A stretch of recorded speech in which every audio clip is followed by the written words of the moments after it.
বাচ্চারা কেক খেতে কিন্তু ভালোই বাসে, কিন্তু প্রায়শই ময়দার কেক খাওয়াটা কিন্তু অস্বাস্থ্যকর। কারণ ময়দায় থাকে গ্লুটেন, যা মানব শরীরে অ্যালার্জির মতো বিভিন্ন সমস্যা সৃষ্টি করে। তাই কেক খাওয়া হবে, কিন্তু তা যদি হয় হেলদি, তাহলে কিন্তু ওরাও খুশি, মা বাবাও নিশ্চিন্ত। বাড়িতে কেক মোল্ড না থাকলেও চিন্তা নেই, একটা স্টিলের বাটিতেই এরকম কেক বানিয়ে নেওয়া যাবে। মিক্সিং জারে একটু ওটস, একটু টক দই, একটু গুঁড়ো দুধ, একটু বেকিং পাউডার দিয়ে ভালো করে স্মুথ একটা পেস্ট বানিয়ে নিতে হবে।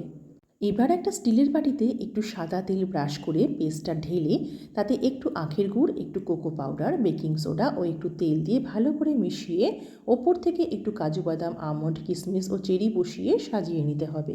কড়াইতে বা প্রেশার কুকারে একটা স্ট্যান্ড বসিয়ে ভালো করে গরম করে নিয়ে বাটিটা স্ট্যান্ডের ওপর বসিয়ে ঢাকা দিয়ে 30 মিনিটের মতো রেখে ঢাকনা খুলে টুথপিক বা কাঁটা চামচ দিয়ে দেখে নিতে হবে কেকটা হলো কিনা।